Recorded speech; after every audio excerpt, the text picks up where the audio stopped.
And it's 8:05 on a Thursday morning, the 6th of February, 2025. Mark McKenzie's here. I am Gary Sutton, and lock that dial in on 98.9 FM or 1350 WOYK AM, and that's where you go. You can go to our website at 989WOYK.com.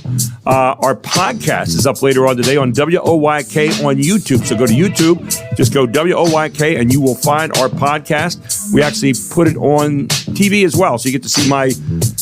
Well, it's kind of a bad thing. You have to see my face. But other than that, you're fine. And you can text our show at 833-478-4729. If you'd like to win a Capital Area Region golf card, get your name in there today, and you can be considered for that as well. Before I get to our next guest, I need to tell you about some friends of mine. I really do. Jack and Cheryl Hooks over at Thomasville Country Auction. I'll tell you what, these people have been doing a job for York County for over 40 years, and I'm telling you, they can do it for you. I'm talking about having sales. You know, sales here in York County, how many people have things that you kind of just need to put away, okay? They're still valuable, but you've gotten a little older. Maybe you're downsizing to a smaller place. Maybe you just got a job change. Maybe it's quick and sudden. You've got to find some way to get rid of those things and yet make sure you get them to some place where people are going to care about them, right? Jack and Cheryl Hooks are the people to call. It's 717-764-5403. Now, why is that, Gary? Well, I don't endorse somebody unless I use their service or their product. That's kind of a rule of mine. And over the years, this is one service that I've used. My mother passed away about 6 years ago, and so I had an estate I had to settle. I had to take care of cleaning the house, and anybody who's ever gone through that knows what that's like.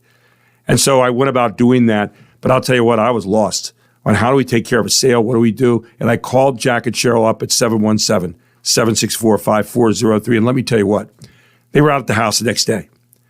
And they sat down with me during kind of a troubled time, actually, and explained to me how a sale works, some of the myths I had heard, some of the truths, some of the untruths. But they told me about it straight, and that's what I like. They're truthful. They're people like we talk to every day here in York County. And they are people who are going to tell you what to expect, maybe what not to expect, but they will do the job as well as anybody you've ever seen because they care. And that's what makes them so good. Jack Cheryl Hooks at Thomasville Country Auction.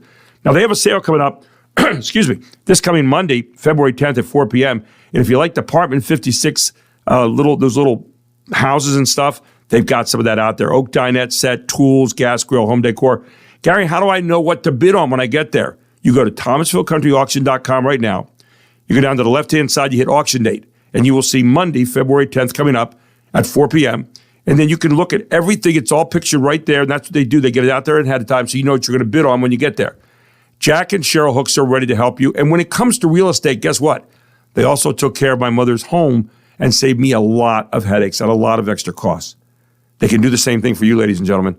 I don't just talk about them, I use them. Jack and Cheryl Hooks at Thomasville Country Auction, they are ready to help you right now. Give them a call today, 717-764-5403. Tell them Gary Sutton proudly sent you to Thomasville Country Auction, Route 30 West at the railroad tracks in Thomasville. WOYK News Time is 8:08. We bring in Tom Almanza, who is the pastor at Greater York Baptist Church. He's also the head of Lemonade Property Services, and he's here this morning on WOYK, his most important job of the day. Good morning, Tom. How are you? Doing well, Gary. How about yourself? We're doing pretty well. He's also got 5 daughters and 1 wife, okay? So he stays pretty busy with all that as well. But, I was thinking about you yesterday because those 5 daughters now, Donald Trump came out with an executive order yesterday on protecting women's sports. Now, it's drawn a response from different people. A lot of people are saying it's discriminatory and so forth, but Donald Trump's saying no. This is the way it was supposed to be. And the idea was to keep biological men who declare as women of going into women's sports. And there's been a lot of things that have been documented, and they documented a lot of it yesterday in that with people who had been hurt over the years, women who are just not built the same as men, and thought they were protected by Title IX, and all of a sudden, they weren't. And so Donald Trump signed the No Men in Women's Sport executive order in the East Room of the White House yesterday in front of the female athletes on National Girls and Women's Sports Day. So what's your take on that? What are your thoughts about that this morning as a dad, maybe even as a pastor, and any other role as a citizen of this country? Well, obviously, I'm very, very excited about it, especially when you see the degrading of our nation at a unprecedented rate. There has to be some sort of stopping point. And at least we have 4 years at least, and we want to definitely push for more. But what you have to understand when you look at these issues is they're not isolated topics. The men and women's sports is just one of hundreds, if not thousands, of issues, okay, that are part of a bigger picture. And it goes back, it goes back farther than the Karl Marx and his Communist Manifesto. But in his manifesto, he lays out how he wanted to destroy capitalism, and he wanted to destroy capitalism by destroying moral order and destroying the family and destroying faith. And he lays it all out in his book. You can read it. It was back in the 1800s. Well, it was not successful in America. And America rejected communism. And we're thankful that it did. Communism is a religion. It's not just a political, idea. It's a religious idea that there is no God, that there is no order, that there is no morals. And the only way for a community to succeed is through the government and the power of the government. Well, Saul Alinsky from Chicago in the, late 1900s or whatever, he takes Karl Marx's book and, if you will, he modernizes it. And this is the same guy who Hillary Clinton writes her thesis about, and she's an Alinskyite. I don't know if that's a word, but nonetheless, she takes that idea. And basically what he does is he teaches, the book's called Rules for Radicals. Right. He teaches people how to change the narrative so that you can get communism into America, more specifically socialism into America, by changing the narrative, changing the way you talk about things. Right. And quite frankly, they were almost successful, especially once they got their people into power. And how did they change the narrative? Well, you said it already. They're calling what Donald Trump did discriminatory. Right. And we're calling it, no, he's protecting women's sports. That is what he is doing. They've changed, the word sex to gender. Why? So to make it more fluid. They've changed equality to equity, where the idea is they can force an outcome.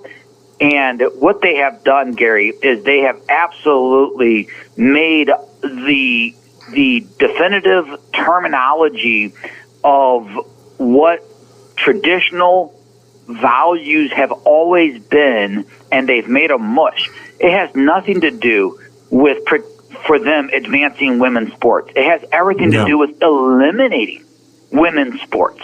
Well, because if a man can call himself a woman, then there is no such thing as women's sports anymore. And then they call you a bigot. Yeah. They call you discriminatory. They demonize you, a transphobe. They've silenced Riley Gaines, a women competitor who they're supposed to be supposedly, not anymore. She was there yesterday, and she was pretty vocal. It was interesting. I was watching the White House press secretary Caroline Leavitt yesterday, who came out and said that President Trump signed the executive order that it quote upholds the promise of Title IX, unquote, which I think was passed back around 1972, if I'm not mistaken. And she also said that President Trump expected the NCAA and the U.S. Olympic and Paralympic committees to comply. Quote, he does expect the Olympic Committee and the NCAA to no longer allow men to compete in women's sports, she said. I think the president, with the signing of his pen, starts a very public pressure campaign on these organizations to do the right thing for women and girls.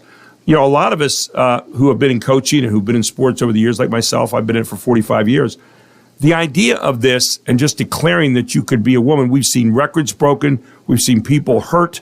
The idea that somehow, and I think it goes back to the larger point you were making, that there's kind of this thought process with some of what you talked about with Saul Alinsky and others, that the United States had it all wrong, that everything was pretty much wrong, and that we all had to feel kind of guilty about that and change that to something else.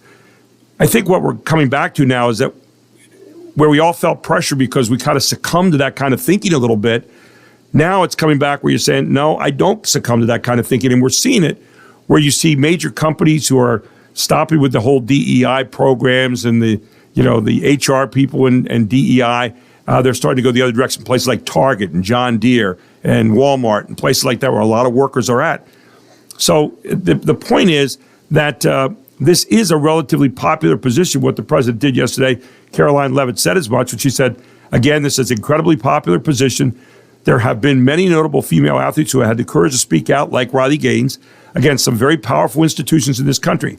And they deserve to have a voice and a say. The president is bringing their voice to the highest level of the White House. He expects these organizations to comply with this federal executive order he will be signing today, quote unquote. So that goes to the heart, I think, of what you were talking about there, Tom. Yeah, and what's interesting too is the dichotomy between the last presidential regime and the new one, and that is Alinsky and the Communist Manifesto people and all their subscribers could care less about the people, about the majority. They focused and targeted all of their power and their influence on the government, and especially the courts, the media, entertainment, all of the big institutional places that you're talking about, particularly schools. And the whole idea was, hey, you win there, and the majority will be forced to be silent because they won't be able to control it. Whereas Donald Trump, and of course the age of social media and whatnot, he could care less about the media and the big. Yeah, I've noticed that. Yeah, I've noticed that. Yeah, he doesn't. And he focuses on us, the majority. He says this is the people. Well, I think one of the things that happens many times is that when you, as a majority of people or a very popular point of view, feel like you're in the minority because the press generally, many times the larger press, national press, will make you feel like, okay, this is the majority opinion, when in reality it might well be a minority opinion. We're finding that out now, I think, as I mentioned a moment ago, with some of these companies that are coming back and getting rid of the DEI programs. Not that DEI is not important, but I think it's important as regular people. A lot of us are already practicing that stuff. So as I said yesterday, to get a group memo that we're all screwing up,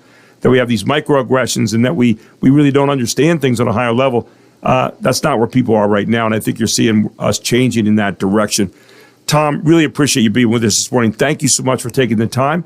And we'll look forward to catching up with you again next week, catching some other kind of topic that we'll be talking about either in small business or in some of our spiritual stuff that's going on. Absolutely, Gary. Thank you so much for having us on. Have a great weekend. Take care. Tom Almanza with us here on WOYK. When we come back, Mark's got some more stories for you. He's loaded. I'll tell you, I came in here today. He was carrying like a whole big briefcase of no, he wasn't. He just has a lot of stories, and he'll share some of them when we come back here on the Gary Sutton Show on WOYK, where it's 8:18.